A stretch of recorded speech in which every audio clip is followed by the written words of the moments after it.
അധ്യായം 17. അഹ്റോന്റെ വടി. കർത്താവ് മോശയോട് അരുളിച്ചെയ്തു, ഇസ്രായേൽ ജനത്തോട് പറയുക, ഗോത്രത്തിന് 1 വീതം എല്ലാ ഗോത്ര നേതാക്കന്മാരിലും നിന്ന് 12 വടി വാങ്ങി ഓരോന്നിലും പേരെഴുതുക. ലേവി ഗോത്രത്തിന്റെ വടിയിൽ അഹ്റോന്റെ പേരെഴുതുക. കാരണം ഓരോ ഗോത്രത്തലവനും ഓരോ വടി ഉണ്ടായിരിക്കണം. സമാഗമ കൂടാരത്തിൽ ഞാൻ നിങ്ങൾക്ക് ദർശനം അനുവദിക്കുന്ന സാക്ഷി പേടകത്തിനു മുമ്പിൽ നീ അവ വയ്ക്കണം. ഞാൻ തിരഞ്ഞെടുക്കുന്നവന്റെ വടി തളിർക്കും. അങ്ങനെ നിങ്ങൾക്കെതിരായുള്ള ഇസ്രായേൽ ജനത്തിന്റെ പിറുപിറുപ്പ് ഞാൻ അവസാനിപ്പിക്കും. മോശ ഇസ്രായേൽ ജനത്തോട് സംസാരിച്ചു.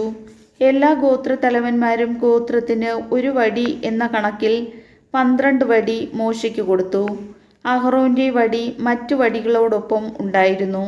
സാക്ഷി കൂടാരത്തിൽ കർത്താവിന്റെ മുമ്പിൽ മോശ വടികൾ വെച്ചു. പിറ്റേ ദിവസം മോശ സാക്ഷി കൂടാരത്തിലേക്ക് ചെന്നു.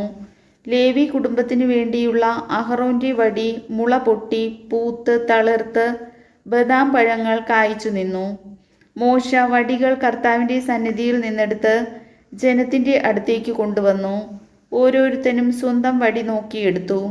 കർത്താവ് മോശയോട് അരുളിച്ചെയ്തു, അവരുടെ പിറുപിറുപ്പ് അവസാനിപ്പിക്കുന്നതിനും അവർ മരിക്കാതിരിക്കുന്നതിനും കലഹക്കാർക്ക് ഒരടയാളമായി സൂക്ഷിക്കുന്നതിനും വേണ്ടി അഹ്റോന്റെ വടി സാക്ഷി പേടകത്തിന് മുമ്പിൽ വയ്ക്കുക. മോശ അപ്രകാരം ചെയ്തു. കർത്താവ് കൽപ്പിച്ചതുപോലെ അവൻ പ്രവർത്തിച്ചു. ഇസ്രായേൽ ജനം മോശയോട് പറഞ്ഞു, ഇതാ ഞങ്ങൾ മരിക്കുന്നു, ഞങ്ങൾ നശിക്കുന്നു, ഒന്നൊഴിയാതെ ചത്തൊടുങ്ങുന്നു. കർത്താവിന്റെ കൂടാരത്തെ സമീപിക്കുന്ന ഏവനും മരിക്കുന്നു. ഞങ്ങളെല്ലാവരും നശിക്കണമോ?